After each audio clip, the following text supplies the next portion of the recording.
Hello viewers, in this video I am going to show cattle treatment of metritis. Metritis is an infection of gram-positive bacteria. Normally after patrician, cattle affected and its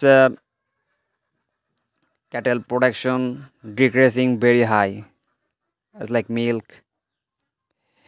And if we talk about treatment, we need intrauterine therapy. You see in this video I perform intrauterine and antibiotic after 48 hours we give 3 times and we get result. So thanks for watching, keep watching, stay connected with me.